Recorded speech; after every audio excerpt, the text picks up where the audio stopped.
Good morning, everyone, and happy belated Valentine's Day. I hope you got shown a lot of love and gave a lot of love yesterday because love is what we're centered on.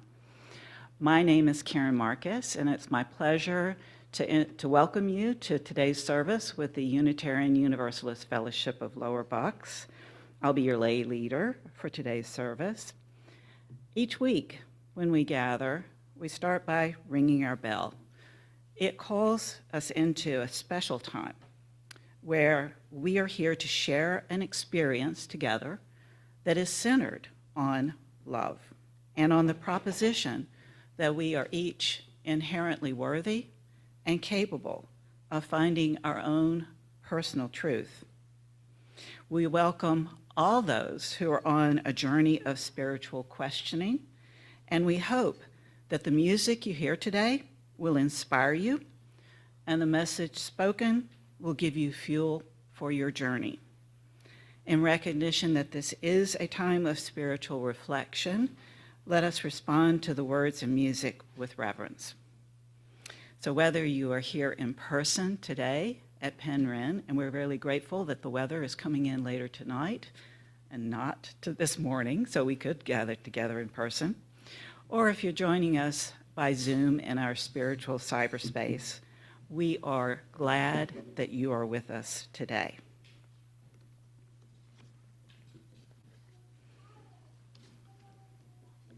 Our February Soul Matters theme is embodying resilience. We've been hearing about this a little bit this month already, but I want to tell you a little bit more about it, and I want you to focus on that first word, embodying resilience, as I read the rest of this. It's the practice of navigating adversity by integrating mental fortitude with physical awareness, movement, and mindfulness in order to recover and grow. Angelique Honra said, "I learned in high school that when a butterfly is struggling to get out of the cocoon and you cut the cocoon to help it out, the butterfly dies. You have to let the butterfly struggle because the struggle forces blood into the wings so they can spread them and fly. The same goes for us. The struggles we go through are necessary to make us strong enough to soar through life." And the other thing to remember about resilience is no one is resilient alone at all times or in all situations. Resilience is a dynamic process in which we take turns being resilient for one another. And that's why communities like this are so important to each of us. So I'd like to invite Rich Kelly to come forward and help me by lighting our chalice while I read our opening words from the Reverend Scott Taylor.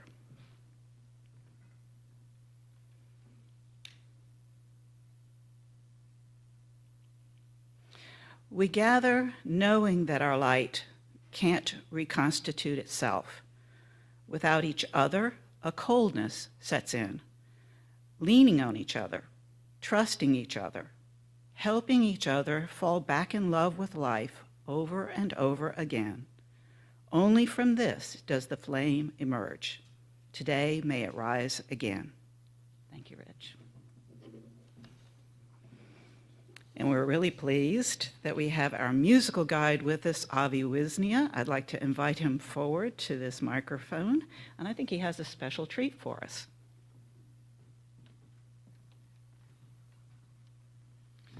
Thank you. Good morning to everybody here in this room and on this Zoom. Yes, a special treat and not just the music. In the spirit of today's service, all about love and figuring what is love. This song that I wanted to start with is by an artist whose name is Clem Snide. And yes, that sounds like maybe an evildoer in a children's book. He's actually a very pleasant man. It's his artist name. And he wrote a beautiful song called Find Love.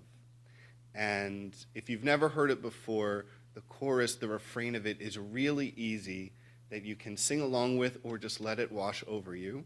And the chorus goes like this: find love and then give it all away. Find love and then give it all away. And in that spirit, what we would like to do before we start the song, as we sing the song, we're going to ask all our young people in the congregation to come up to Sherry. Oh, they have them already. Perfect. In fact, I'm not going to say anything more than that, except I am very appreciative that our young people are going to help with this song. And they're going to help us find love, and they're going to spread it around and help give some away. So you're going to receive a little present from our young people today, and let's practice accepting love and presents. And I'll just tell you, if you can't enjoy the thing that we're giving you because you have an allergy or something, just hold on to it anyway, and you can put it on the table later. Or you could find somebody to give it to later and pay it forward.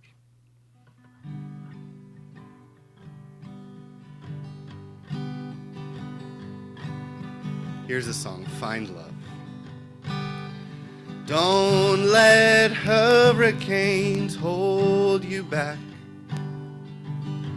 raging rivers or shark attacks.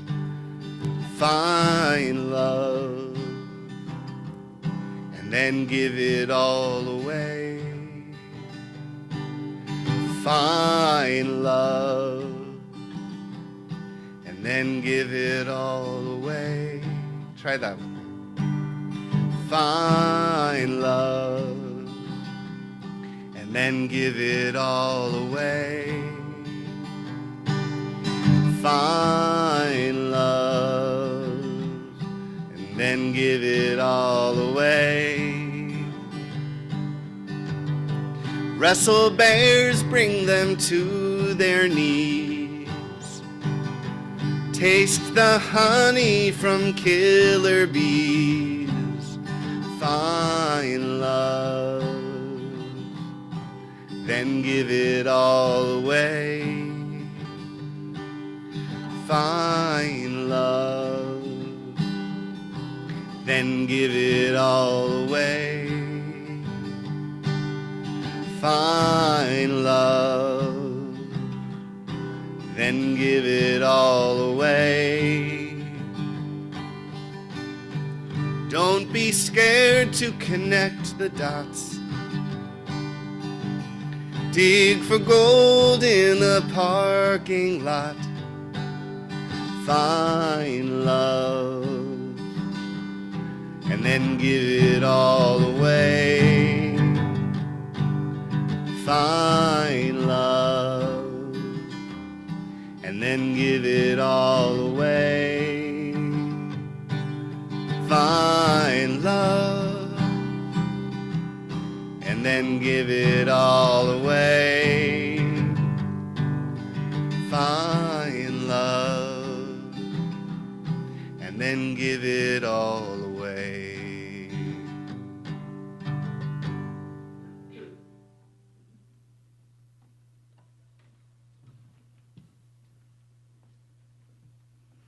Thank you, Avi. That was a special treat, both the music and the kisses.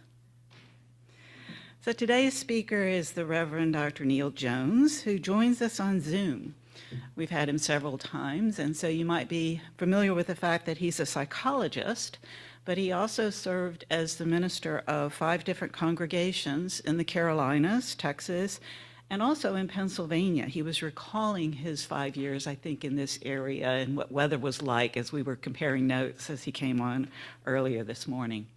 He served at the Mainline Unitarian Church in Philly, and some of us know him from that service time. So Reverend Neal's sermon title is, most appropriately, What Love Is and Isn't. And he gave us this description. In recognition of Valentine's Day, let us examine what love, real love, looks like, as opposed to 4 of its imposters. But before we get to that, I would like to invite Gil Christenberry to come forward with a special message for all ages.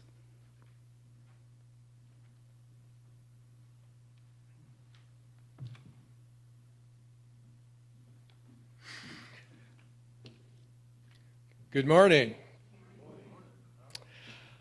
So, we have a great story for you today, and it's so incredible that we even have a visual aid technician with us this morning.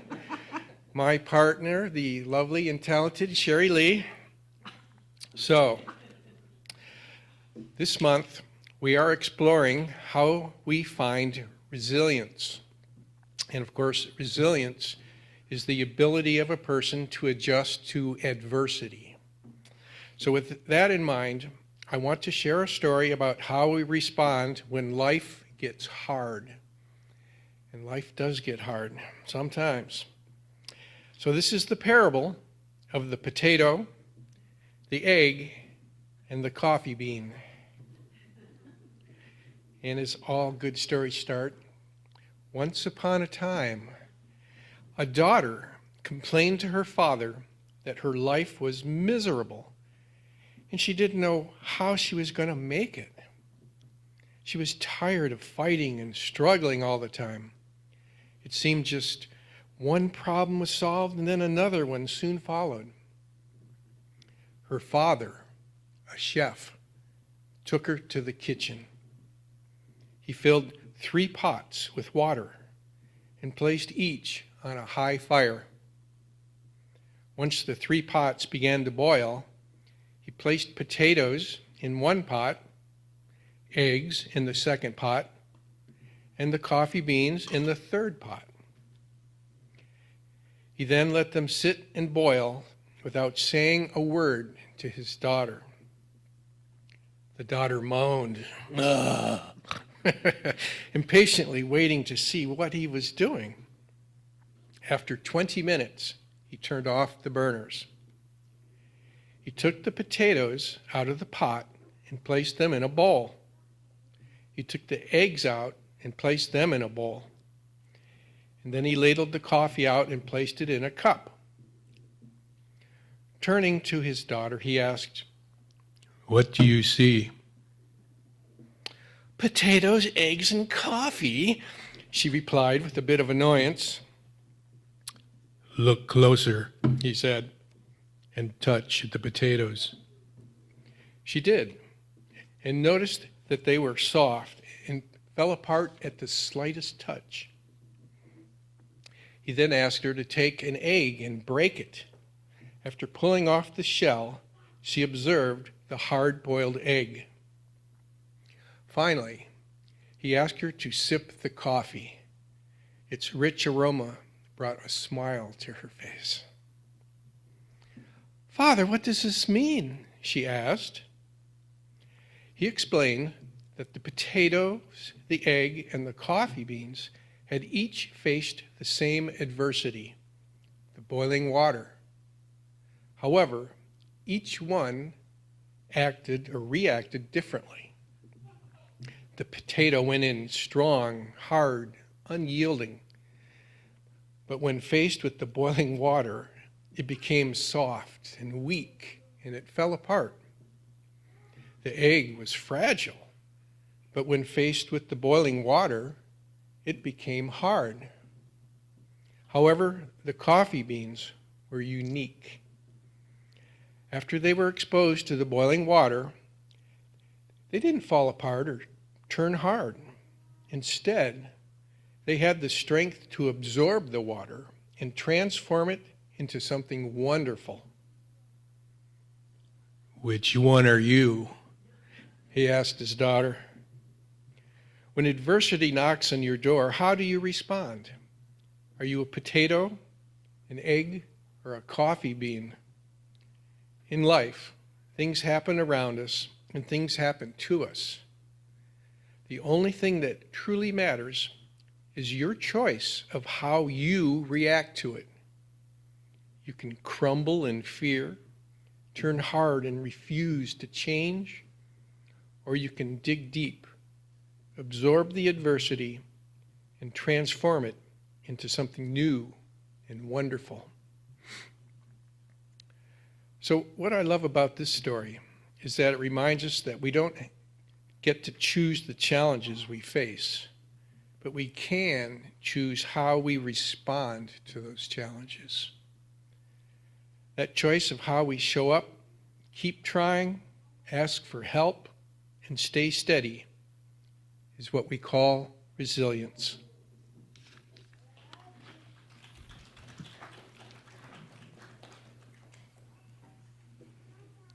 Thank you, Gil and Sherry, otherwise known as Vanna. All right, I'd like to invite our speaker. Oh, so first we're going to sing the children off to their RE class. So let's sing Go Now in Peace. Go now in peace, go now in peace. May the love of us surround you everywhere, everywhere you may go.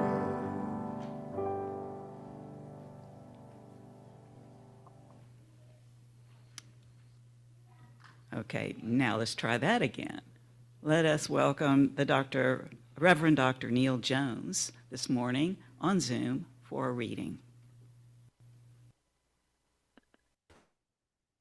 Thank you, Karen, and good morning to everyone. It's so good to be back with you this morning. And Gil and Sherry, I love that story. In fact, I needed to hear that this morning, so thank you so much for that children's story. The reading this morning is by Reverend Joan Javier Duval, who writes, "You are loved and you are welcome here. Whether tears have fallen from your eyes this past week or gleeful laughter has spilled from your smiling mouth, you are loved and you are welcome here. Whether you are feeling brave or brokenhearted, defiant or defeated, fearsome or fearful, you are loved and you are welcome here.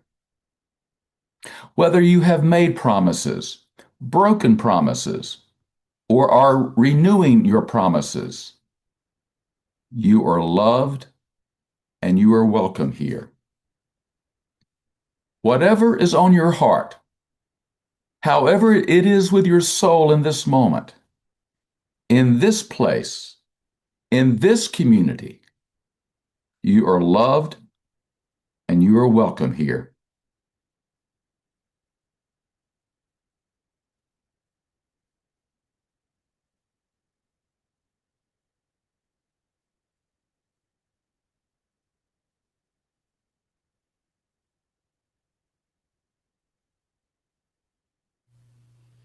Today we're going to be talking about exploring what is love. There are many possible answers for that, and I'm sure we will explore many today. Neil Young gives us one possible answer. He says, love is a rose.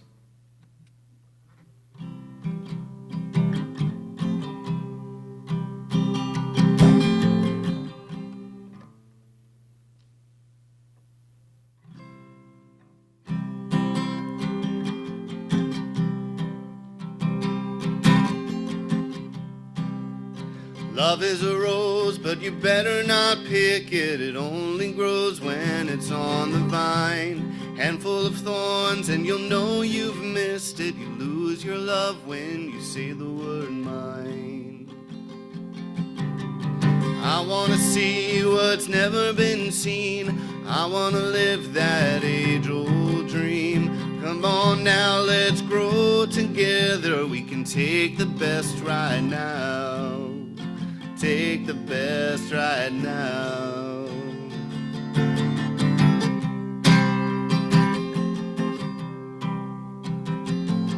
Love is a rose, but you'd better not pick it. It only grows when it's on the vine. Handful of thorns and you'll know you've missed it. You lose your love when you say the word mine. Love is a rose. Love is a rose, love is a rose, love is a rose, love is a rose, yeah, love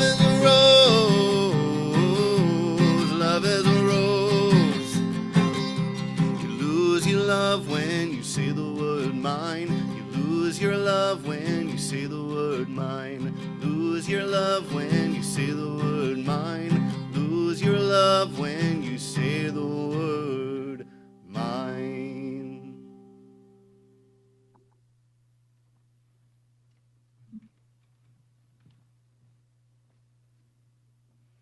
Thank you, Avi. You always seem to pick such poignant music, and the lyrics just always speak to me. So let's welcome back the Reverend Dr. Neal Jones with his sermon message, What Love Is and Isn't.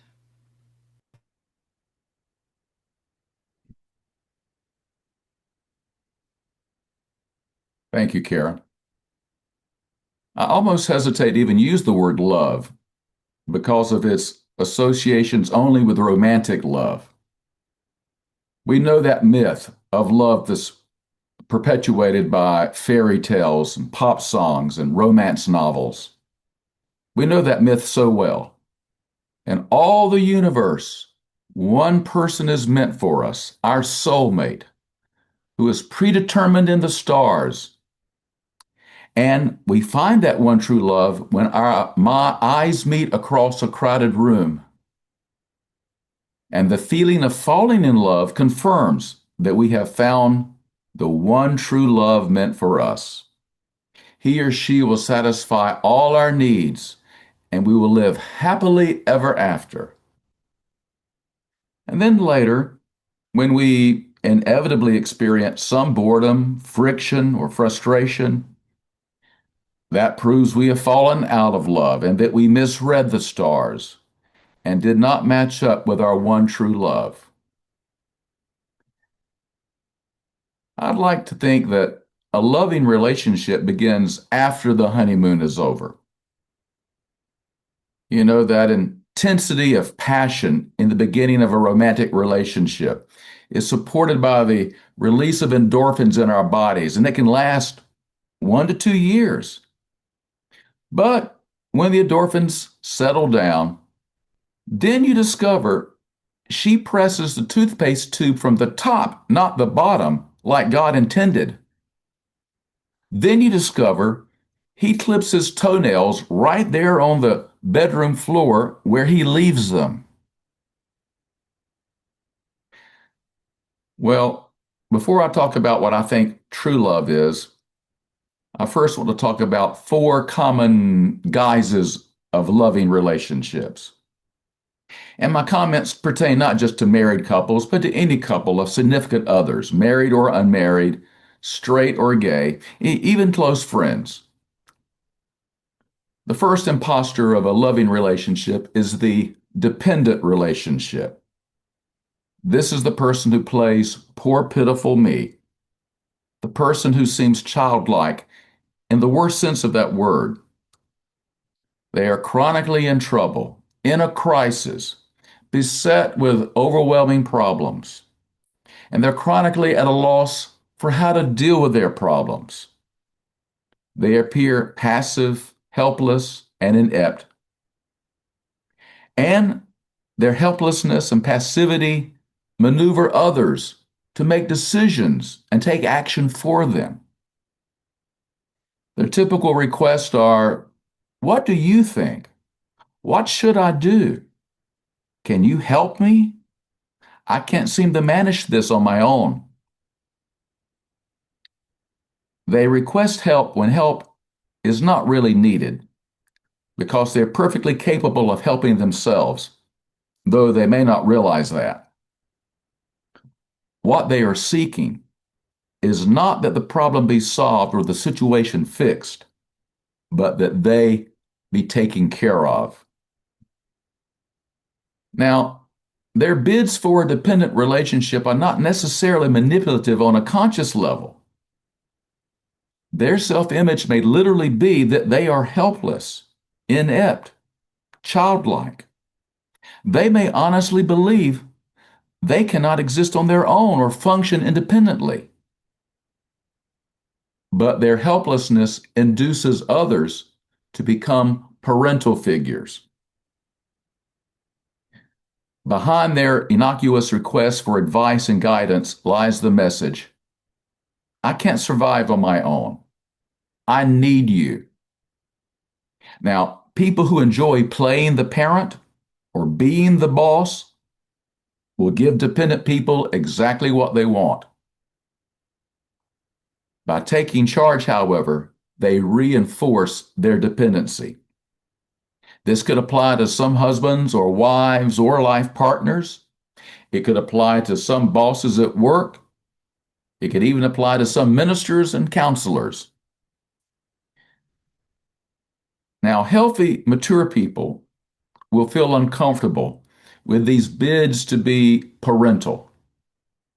They will feel put upon, drained, maybe even exploited, because they're being asked to provide what only a parent could reasonably provide. So, what are the origins of dependency?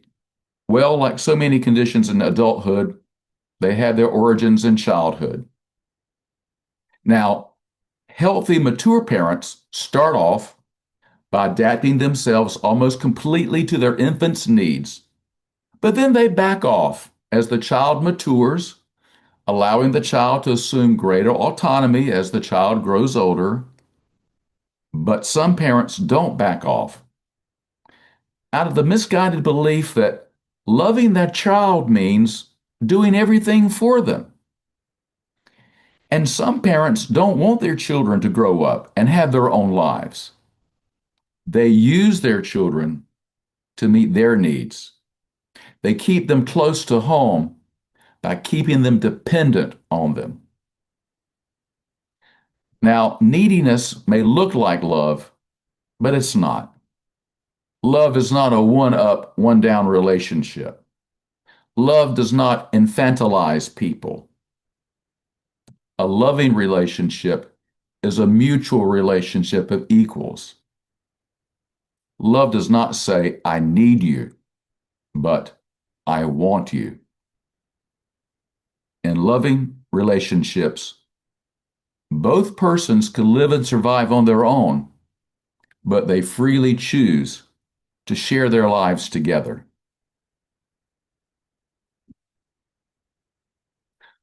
A second imposter of a loving relationship is the controlling relationship. Now we're talking about the bully, the narcissist, a relationship characterized by dominance and control. Through their words and actions, the controlling person says, obey my orders, follow my lead, do it my way. And they typically control others through fear and intimidation. Whatever you're doing, they feel they can do better. They believe they're superior to you. And they typically seek out positions of authority to live out their illusions of superiority. Now, I'm not talking about any particular political leaders. I'm talking about relationships between people. The message behind the orders and criticisms of a controlling person is, you can't survive without me. You need me, which makes them the perfect match for dependent people who look for someone to be in control. But mature people will feel resentful for being put in a one-down position. Now, the most blatant form of control is through abuse. And abuse, when it's committed, is usually committed by men. Now, that's not to say that women cannot be abusive as well, but typically when there is abuse, it is committed by men. One form of abuse is through intimidation. Intimidation based on past violence or the threat of violence in the present. Usually, merely a show of rage is all that's needed. Having a temper tantrum, breaking things, all of which implies that I might lose control, so you better be careful. There's also financial abuse, preventing her from keeping a job, taking her money, making her dependent upon an allowance, not letting her know about or have access to the finances. These are all ways of keeping her financially dependent. There's also emotional abuse, putting her down, humiliating her, calling her names, making her think she's crazy, gaslighting her, playing mind games, making her feel guilty. All of these are ways of tearing down her self-esteem. Or another form of control is by isolating her, controlling what she does, who she sees and talks to, what she wears, where she goes, not letting her have access to a car, not letting her have friends. All of these are ways of depriving her of the support of others. But now, underneath the blustery facade of the controlling person lies insecurity.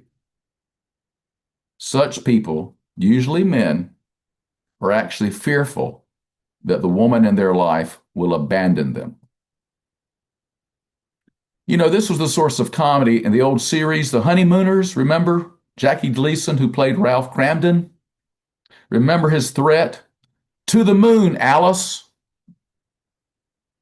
But we all knew he would never lay a hand on her because you could see through Ralph Cramden's bluster how insecure he was. So, what are the childhood origins of dominance? Well, such families were typically hierarchical. You were either in control or you were the one being controlled. Most domineering adults were demeaned as children, and so they resolved not to allow themselves to ever become vulnerable again. And by the way, I believe his childhood explains our president's behavior. From what I've read and what I understand, he had a very abusive father. Now, control, possessiveness, and jealousy may look like love, but being controlling, possessive, and jealous are not signs of love. They are signs of insecurity. Love, real love, does not put someone down in order to lift you up. Love empowers both people. Love respects and honors the other person, sees the other person on their terms, is aware of their uniqueness, honors their rights and wishes, nurtures their potential, and enhances their well-being.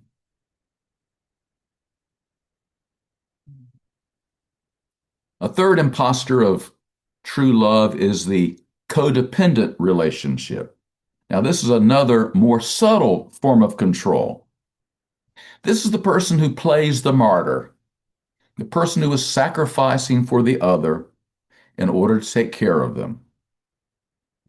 They feel responsible for other people, even responsible for their feelings, their thoughts, their actions, their choices, their wants and needs, their well-being or lack of well-being. They feel anxious or guilty when other people have a problem, as if it were their own problem. They feel compelled to help that person solve their problems, such as offering unwanted advice, giving suggestions, or fixing feelings. And then they feel angry when their help isn't effective, accepted, or appreciated. They work hard to anticipate other people's needs. And then they wonder why others don't do the same for them. They typically find themselves saying yes when they mean no, doing things they don't really want to be doing more than their fair share, doing things that others are capable of doing for themselves. They are adept at knowing what others want and need, but they do not know what they want and need. Or if they do, they tell themselves that what they want and need is not important. They try to please others instead of themselves. They find themselves attracted to needy people, and they find that needy people are attracted to them. They feel bored, empty, and worthless if they don't have a crisis to address, a problem to solve, a person to help. And so they typically overcommit themselves and feel harried and pressured, and then wonder why they feel so bad. Now, though codependent types appear to be self-sacrificial, their helpfulness is actually self-centered. In return for their help, you're expected to be grateful and indebted to them. Common statements they make are things like, I try so hard to make things easier for you. I work my fingers to the bone for you. You don't appreciate how much I do for you. You always take me for granted.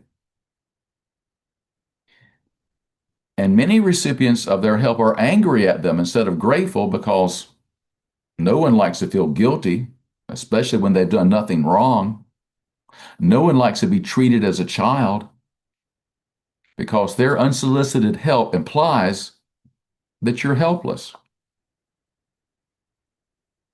So, what are the childhood origins of the codependent person?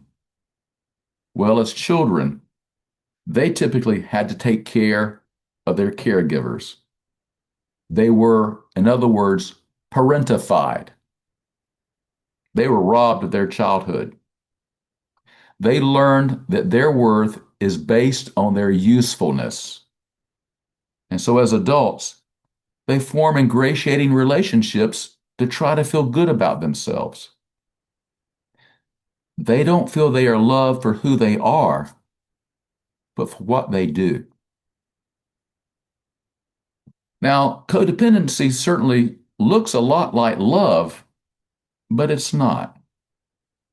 While loving relationships certainly involve self-sacrifice, it's not a one-way street. Loving relationships involve mutual giving and receiving. Love gives without strings attached, without the expectation of return. Love gives out of delight for the other person.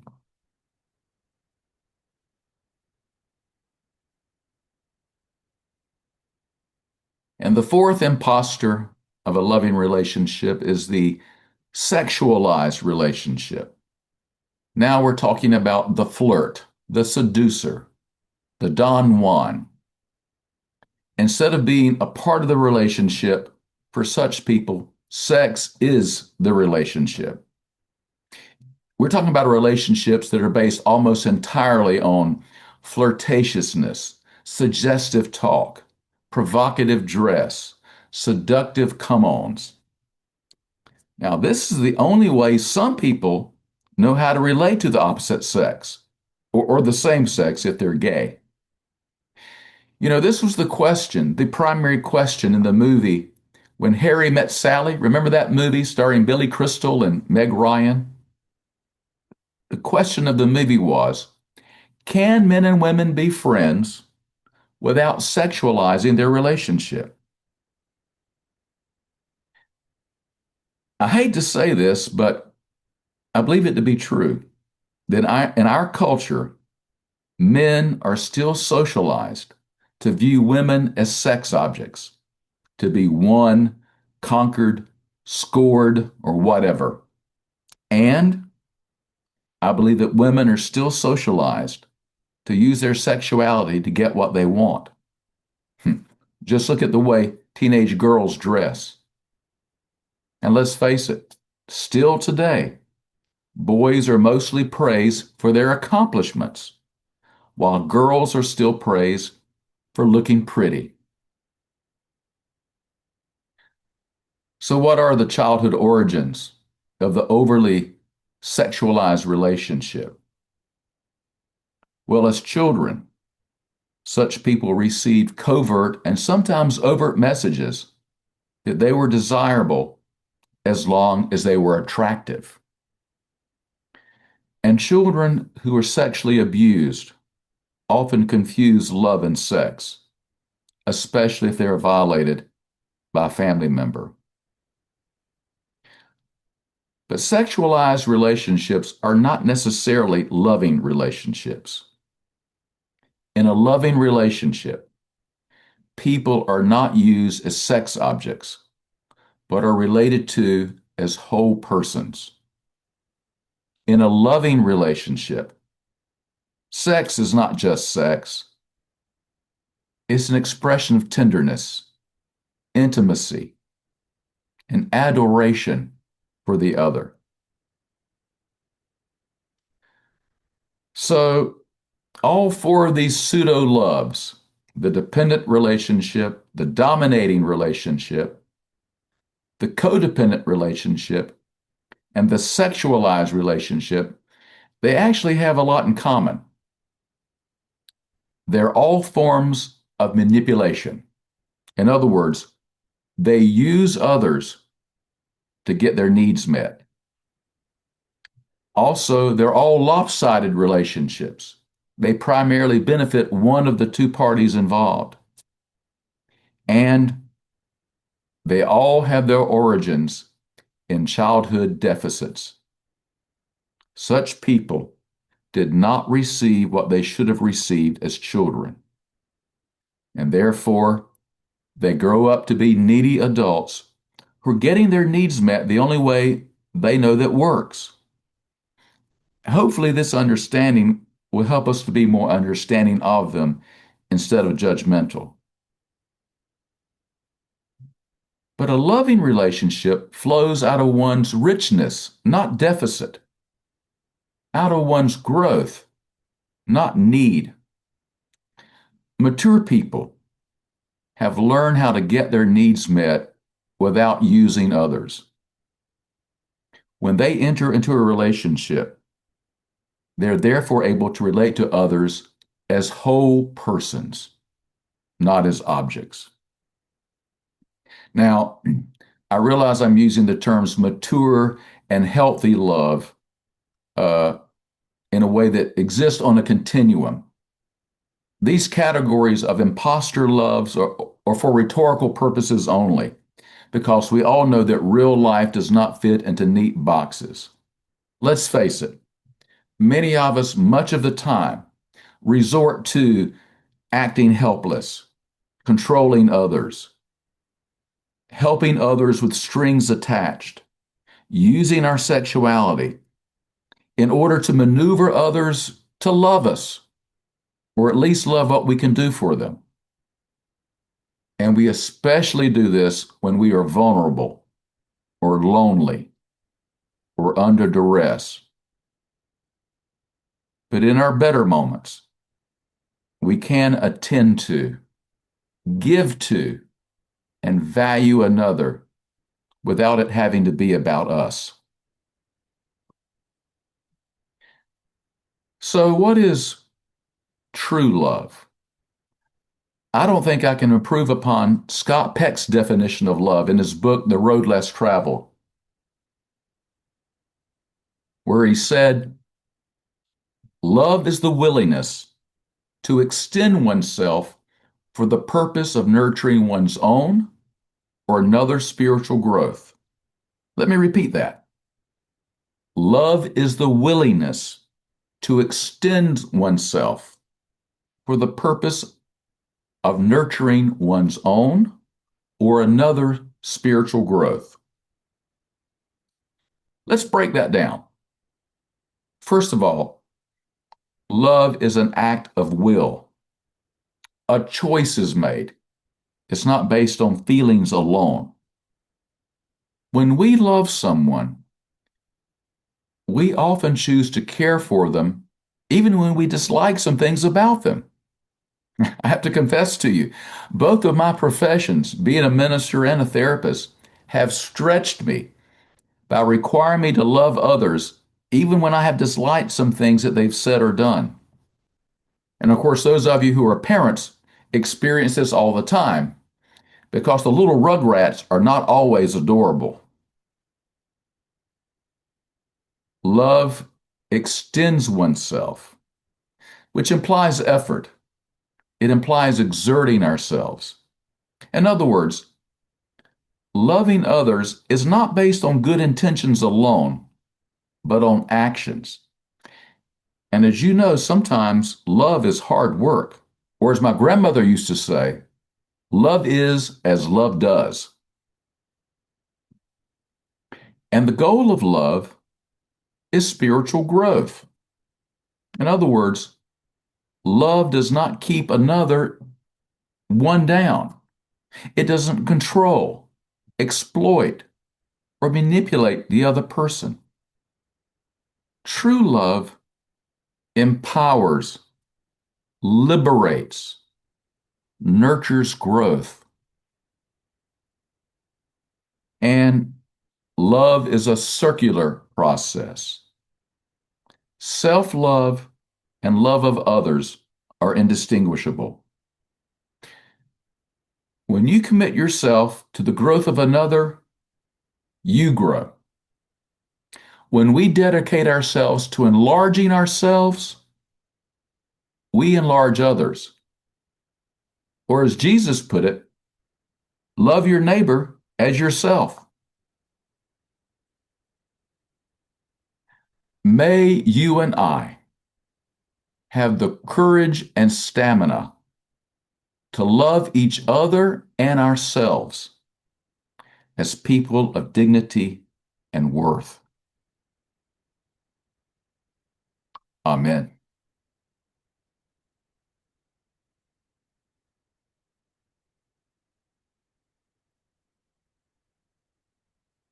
Wow, I really want to thank Reverend Neal for that sermon message this morning. Lots to unpack there. Thank you, Reverend Neal.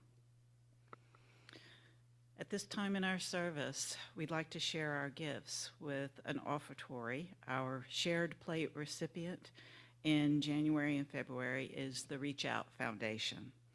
They provide a safe and supporting environment for individuals with mental illness or addiction disorder or homelessness, and are a drop-off place for the Code Blue participants, which has been very important in these really cold weeks we've had. This program allows homeless people a place to go during the day, Monday through Friday. So you can donate either during our offering collection today or visit the UUFLB.org website to see other ways to donate. And we thank you for your generosity.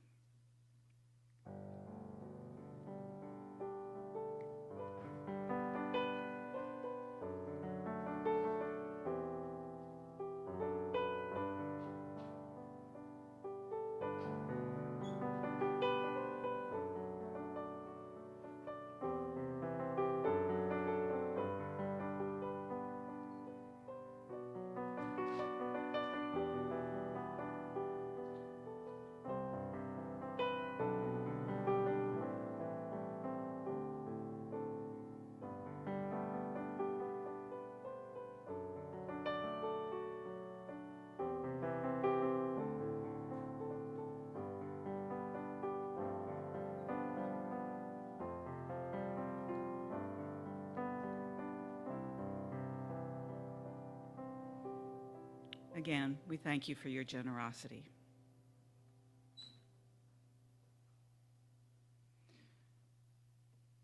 And now I'd like to offer an opportunity for you to share a joy or a sorrow.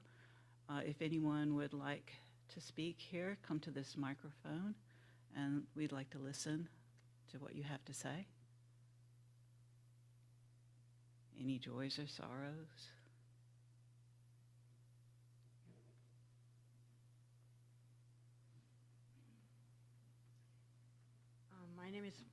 My name is Mary Beth. I have a sorrow that I'd like to share. Some of you may have heard that a former member here, Evan Visco, passed this week. He, his wife, and 2 children were active members here about maybe 16 years ago, and then they moved to Charlotte, where they were members of the UU Fellowship in Charlotte. So I just ask for kind thoughts and condolences to the family.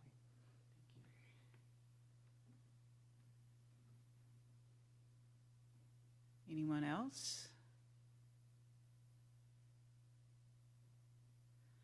Well, whether or not you choose to share a joy or a sorrow out loud today, for any of the joys, which I know there are in this community, may you feel us celebrating with you.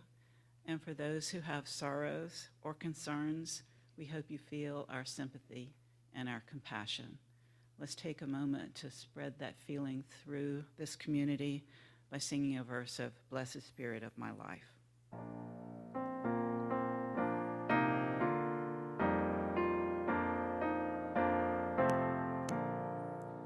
Blessed Spirit of my life, give me strength through stress and strife.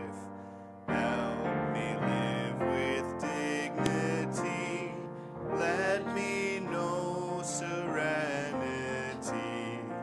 Fill me with a vision. Clear my mind of fear and confusion. When my thoughts flow restlessly, let peace find a home in me.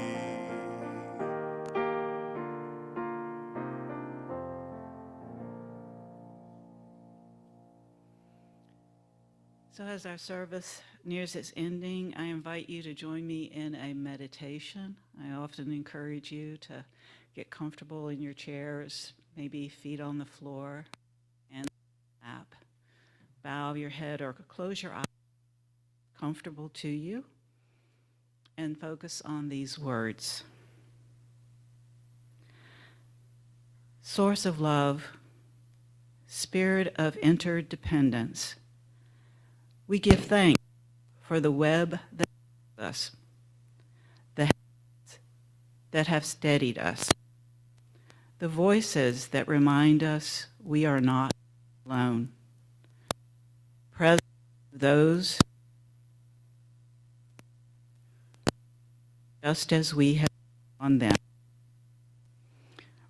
Resilience is not solitary triumph. It is woven through community, shared meals, gentle questions, laughter that breaks, courage borrowed from one another when our own runs thin. In this moment, let us remember that we are stronger together than apart. May we continue to offer and receive care, trusting that actions sustain us, even when we cannot behold the future. Blessed be the bonds that hold and that keep holding. That's from the Reverend Michelle Collins and a Lessons in Resilience. So I invite you to rise in body or spirit for our closing song, hymn number 95, There Is More Love Somewhere. For those of you in the room, please follow along with the words up on the screen. Let us sing together.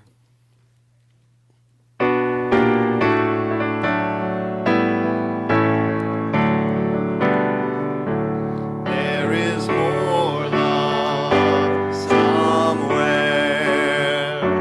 There is more love somewhere.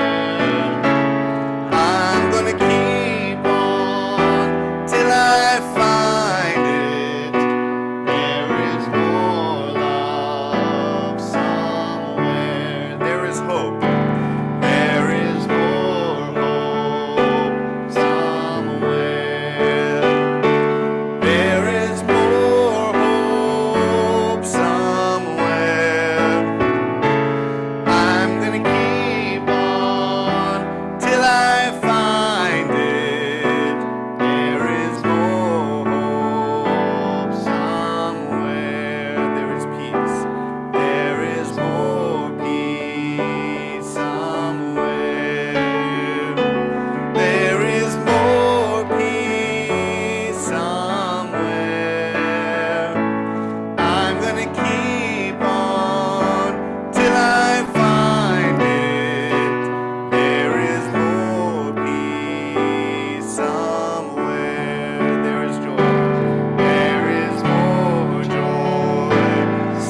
The words for extinguishing our chalice are from the Reverend Linda Barnes.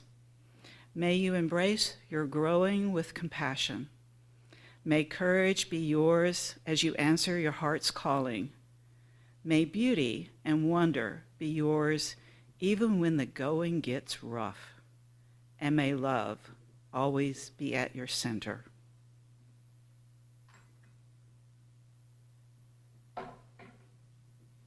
That concludes our service. For those of you on Zoom, we are really glad that you joined us today, and we hope to see you again next week. Before we depart, I'd like to express our gratitude to the Reverend Dr. Neal Jones for his message this morning. I'm sure we'll be talking about it. And we'd like to invite everyone here to join us in the cafeteria for coffee, fellowship, and conversation. Go now in peace. Amen, and blessed be.